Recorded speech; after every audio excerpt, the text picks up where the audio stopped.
Linear magnification. तो ये आवर्धन है, इसे एम से प्रकट किया जाता है। मैग्नीफिकेशन आवर्धन, देखिए आवर्धन होता क्या है, किसी भी चाहे दर्पण हो, लेंस हो, कुछ भी हो। यहाँ दर्पण है तो हम दर्पण की बात करेंगे कि दर्पण द्वारा किसी वस्तु के प्रतिबिंब की लंबाई तथा वस्तु की लंबाई के अनुपात को रेखीय आवर्धन कहते हैं। मतलब कोई वस्तु 1 सेंटीमीटर लंबी थी और अगर 2 सेंटीमीटर लंबाई उसकी हमें दिखाई देती है, उसका प्रतिबिंब 2 गुना हो गया, इसका मतलब 2 सेंटीमीटर का मतलब, तो इसका मतलब आवर्धन 2 गुना हो गया। यदि वस्तु हमारी 3 सेंटीमीटर की थी, 6 सेंटीमीटर की दिखाई देती है, प्रतिबिंब 6 सेंटीमीटर का बनता है, तो इसका मतलब है आवर्धन 2 है। ठीक है, तो जितने गुनी वस्तु कितने गुनी बड़ी बन रही है तो वो हमारा आवर्धन कहलाता है। तो यहाँ में पढ़ना है केवल रेखीय आवर्धन लंबाई का। तो ये रेखीय आवर्धन हो गया, प्रतिबिंब की लंबाई तथा वस्तु की लंबाई के अनुपात को रेखीय आवर्धन कहते हैं। लेकिन सत्य ये है कि जो लंबाइयाँ हैं वस्तु और प्रतिबिंब की, वो मुख्य अक्ष के लंबवत नापी गई हों। क्योंकि हम लोग वस्तु को मुख्य अक्ष के ऊपर रखेंगे या नीचे रखेंगे लंबवत ही। ठीक है, तो ये शर्त यही है कि लंबवत मापी गई हो, तो उस स्थिति में वस्तु की लंबाई, प्रतिबिंब की लंबाई और वस्तु की लंबाई के अनुपात को रेखीय आवर्धन कहते हैं। तो अब हम देखेंगे रेखीय आवर्धन के लिए। मान लिया कोई वस्तु है हमारी ओ डैश, ये अवतल दर्पण के सामने रखी हुई है। दर्पण P से O तक की जो दूरी है PO, ये वस्तु की दूरी है U। लेफ्ट साइड की है तो माइनस की, दाहिने होती है तो प्लस की लेते हैं। प्रतिबिंब हमारा इसका आई डैश बन रहा है, तो P से I तक की दूरी जो है हमारी, ये हो गई V, प्रतिबिंब की दूरी V मानते हैं। ये भी लेफ्ट साइड ही प्रतिबिंब बन रहा है तो ये भी माइनस की। ठीक है, हम आवर्धन किसे कहेंगे, प्रतिबिंब की लंबाई और वस्तु की लंबाई के अनुपात को। मान लिया ये वस्तु जो ओ डैश है, इसकी लंबाई हमने मान लिया y1 है, तो प्रतिबिंब बन रहा है, इसकी लंबाई मान लो y2 है। तो प्रतिबिंब की लंबाई और वस्तु की लंबाई के अनुपात को, इसका मतलब y2/y1, इसको हम आवर्धन कहेंगे। तो आवर्धन को m से प्रकट करते हैं, तो कहीं भी हम y2/y1 का मान निकालेंगे तो वो हमारा आवर्धन m हो जाएगा। चलिए, मुख्य अक्ष के समांतर जाने वाली प्रकाश किरण परावर्तन के बाद फोकस से होकर जाती है, इसका मतलब ये पॉइंट फोकस है F। ठीक है, वक्रता केंद्र से होकर जाने वाली प्रकाश किरण उसी दिशा में वापस लौट जाती है। यहाँ पर दोनों किरणें काटती हैं तो ये प्रतिबिंब बन गया। ठीक, अब हमने क्या किया कि बिंदु O डैश से और P को मिला दिया, सीधी रेखा खींच दी, और इसी P को I डैश से भी मिला दिया। ये वाली की डॉटेड लाइन से दोनों रेखाएं खींची हैं। अब हमने क्या किया, ये दो त्रिभुज देखे, O डैश P, ये त्रिभुज O डैश P, और दूसरा त्रिभुज कौन सा, I डैश P और I डैश P। ये दोनों त्रिभुजों में यदि हम देखें तो ये कोण मेरा कौन सा, O डैश PO, ऊपर वाले त्रिभुज का, और नीचे वाले त्रिभुज का I डैश PO, ये वाला नीचे का। ये दोनों कोण मुझे बराबर दिख रहे हैं। क्यों बराबर दिख रहे हैं, क्योंकि परावर्तन के नियम में हमने पढ़ा है कि आपतन कोण बराबर परावर्तन कोण। तो उसमें आपतन परावर्तन कोण कहाँ है, अविलंब हमेशा केंद्र से होकर आता है, तो मुख्य अक्ष हमारी वक्रता केंद्र से आई है, तो इसका मतलब ये अवलंब है। ठीक है, और ये कोई अगर किरण आ रही होती तो ये आपतित किरण होती, तो आपतित किरण और अवलंब के बीच का कोण ये क्या कहलाता है, आपतन कोण। प्रतिबिंब यहाँ बन रहा है, इधर परावर्तित होकर यहीं जाती है, क्योंकि परावर्तित प्रतिबिंब तो यहीं बनाना है, तो इसका मतलब ये परावर्तित किरण और ये अवलंब हो गया, इनके बीच का कोण ये वाला परावर्तन कोण हो गया। तो परावर्तन के दूसरे नियम से आपतन कोण बराबर परावर्तन कोण, तो ये कोण हमारा नीचे वाले इस कोण के बराबर हो गया। ये एंगल 90 अंश, ये 90 अंश, तो चाहे हम समकोणिक कहें, समरूप तो हो ही गए, तो हमारे ये दोनों त्रिभुज समरूप हो गए। तो समरूपता की शर्त क्या होती है, संगत भुजाओं का अनुपात बराबर होता है, बस वही फार्मूला लगाना है।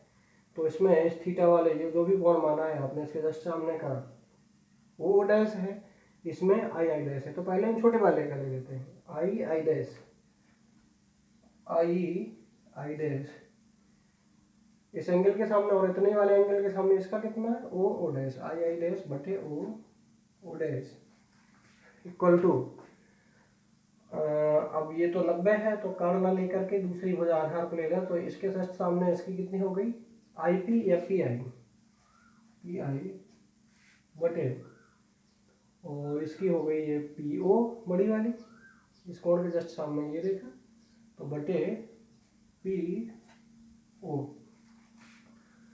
अब देखिए अपना प्रतिबिंब की लंबाई आई ए डैश है, इसे हमने क्या माना है बाई टू, वस्तु की लंबाई को बाई वन, मुझे पता नहीं कितना गुना बड़ा बन रहा है छोटा बन रहा है, और आई डैश को क्या लिख लिया हमने बाई टू बटे ओ डैश को बाई वन।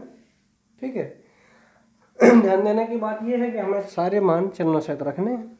बाई टू कहाँ है, मुकट से नीचे की ओर, और नीचे की दूरियां ऋणात्मक ली जाती हैं, तो इसका मतलब बाई टू हमारा कैसा हो गया माइनस का।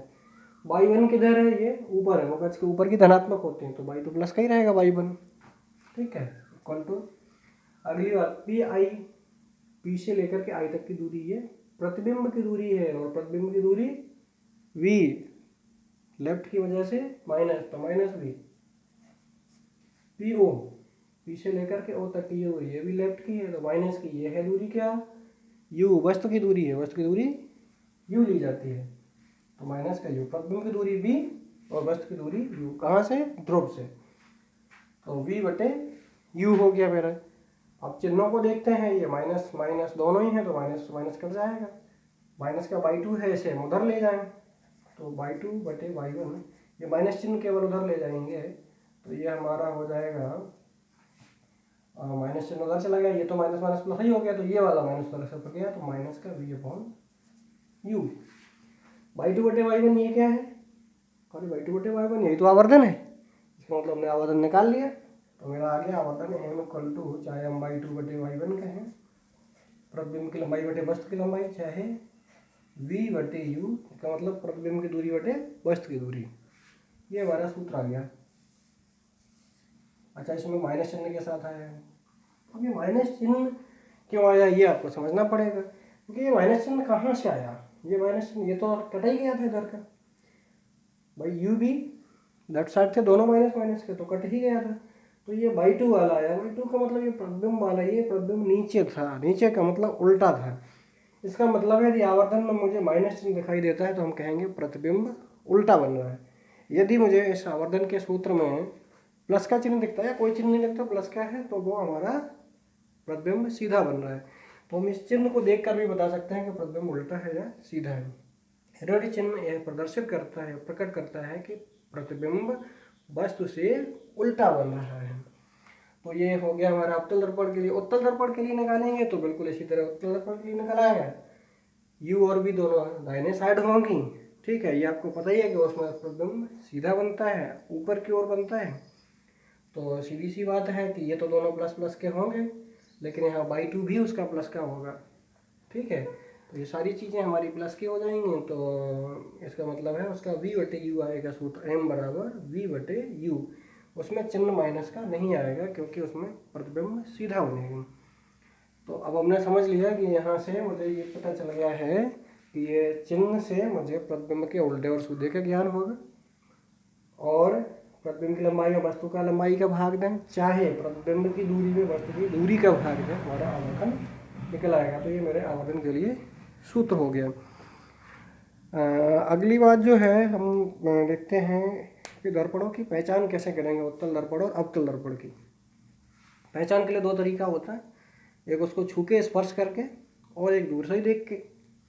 तो अब थोड़ा थोड़ा बस वही पिछला वाला हम याद करेंगे कि जैसे हम छुएंगे तो क्या होगा, अवतल दर्पण है इस तरह से तो अंदर ढसा हुआ होगा तो मुझे पता चल जाएगा, उत्तल दर्पण है तो बाहर इधर उभरा हुआ मिलेगा आपको, इसमें परावर्तन उभरे हुए भाग से होगा उत्तल में, और अवतल में धसे हुए भाग से होगा। तो हम छू करके जान सकते हैं, फिर भी नहीं समझ में आता है, इसको उठा करके किसी प्लेन फर्श पर रख के ऐसे आप घुमाओगे तो जैसे ये है, इसको घुमाओगे ऐसे चारों तरफ से घर्षण ज़्यादा लगेगा, रुक जाएगा।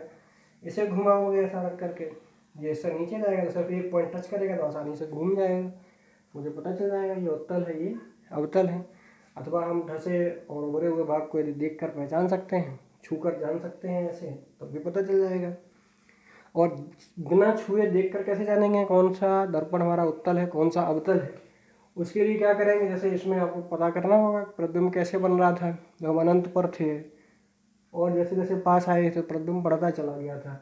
ध्रुव और फोकस के बीच में आए थे तब भी प्रतिबिंब बड़ा बना था। तो इसका मतलब हम किसी भी प्रतिबिंब को देखेंगे, इसके जस्ट सामने जैसे हम ये उंगली कर रहे हैं अपनी, तो मुझे इसमें कुछ मोटी दिखाई देगी, और इधर बढ़ते चले आएंगे तो ये मोटी ही दिखेगी, और इसकी यहाँ तक फोकस तक आते आते इसकी मोटाई बढ़ती चली जाती है।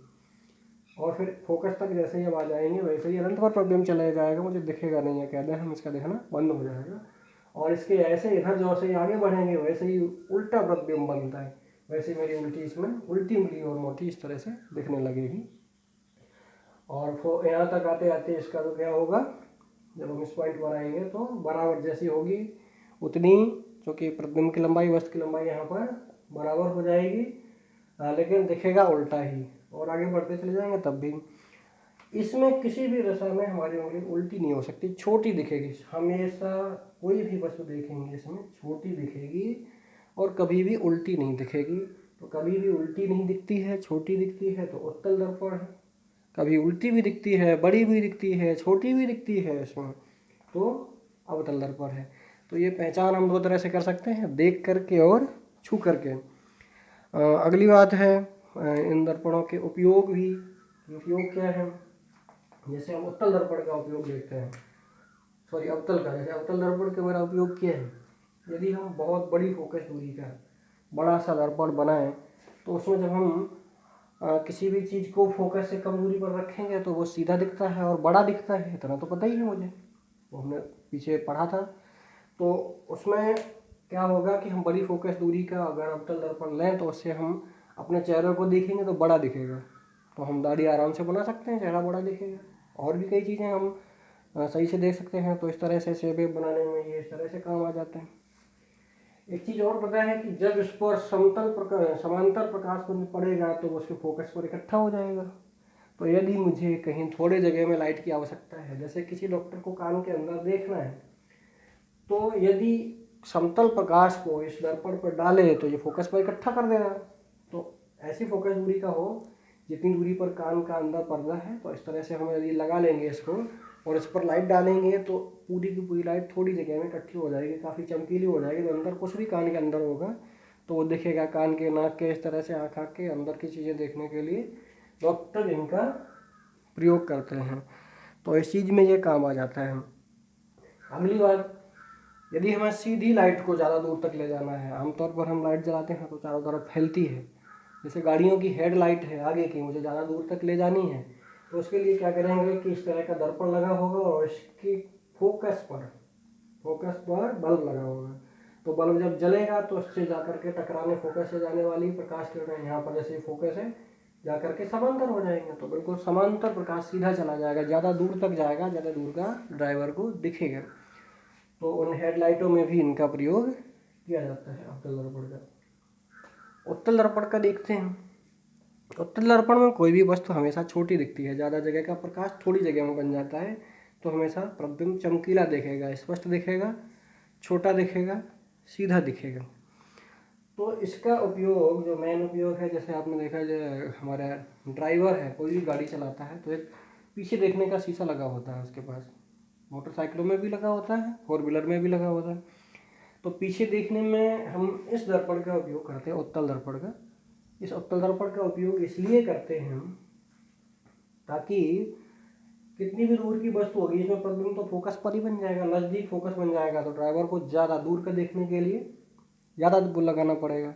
तो जस्ट पास में, तुरंत यहीं पास में मुझे दिख जाएगा कि हाँ पीछे कोई चीज़ है। चीज़ थोड़ी दूर पर भी होगी, कोई भी वस्तु, जैसे गाड़ी आ रही है कोई पीछे, तो वो अगर दूर भी होगी तो मुझे नज़दीक दिखेगा कि हाँ मेरे पीछे गाड़ी आ चुकी है। तो ड्राइवर पीछे की सारी चीज़ें जान लेता है, चमकीला बनता है, स्पष्ट प्रतिबिंब बनता है, धुंधला नहीं बन सकता इसमें। ठीक है, ये इस तरह से लाइट, इधर से भी लाइट चाहे आ जाए चाहे इधर से आ जाए, मान लो यहाँ आँख यहाँ पर है तो लाइट कितनी भी किसी भी क्षेत्र से आए इस तरह से आँख पर इसका प्रतिबिंब बन जाएगा। तो इसका मतलब है इसका क्षेत्र ज़्यादा क्षेत्र की जगह के एरिया को ये देख सकता है, तो पीछे ज़्यादा दूरी को हम देख सकते हैं। हम इस दर्पण की बजाय समतल दर्पण का भी प्रयोग कर सकते हैं जो बिल्कुल सीधा होता है, लेकिन इसका क्या होगा कि इसमें ज़्यादा दूरी वाला प्रकाश हमें सही से नहीं दिखेगा, कम दूरी का ही हम देख पाएंगे। तो इसमें इसका दृष्टि क्षेत्र ज़्यादा है, इसका कम क्षेत्र है पिछला। ठीक, तो इसलिए इसका जो है उपयोग हम गाड़ियों में पीछे देखने के लिए करते हैं। अगली बात, इसमें आपको पता है कि जैसे उत्तल दर्पण क्या करता है, अवतल दर्पण प्रकाश को इकट्ठा कर सकता है अगर समांतर प्रवणपुंज है, और उत्तल क्या करेगा, ये समांतर प्रवणपुंज को फैलाएगा और पीछे फोकस होता मतलब प्रतीत होगा। तो यह हमें प्रकाश कहीं अगर फैलाना है तो इसका प्रयोग करेंगे। जैसे गलियों वलियों में लाइट लगाई जाती है तो उसमें क्या होता है, इधर कहीं बल्ब लगा है, इस तरह से ये लगा दिया जाता है तो ज़्यादा जगह में लाइट फैल जाती है। मरकरी लाइट वगैरह लगाई जाती हैं, उस पर अंदर ये लगा दिया जाता है ताकि लाइट को ज़्यादा फैला दिया जाए मार्केट में, चौराहों पर, इस तरह की जगह पर। अब इसके उल्टा जैसे मुझे पढ़ना है, टेबल लैंप है, तो मुझे तो कापी में लाइट चाहिए, तो उसके लिए हम इस दर्पण का उपयोग करेंगे। तो जितने भी टेबल लैंप वगैरह होते हैं उनमें ये लगा दिया जाता है, ठीक है, ताकि ज़्यादा से ज़्यादा जगह का भी प्रकाश इकट्ठा होकर के एक ही जगह पड़ेगा और मुझे कोई चीज़ स्पष्ट दिखाई देगी।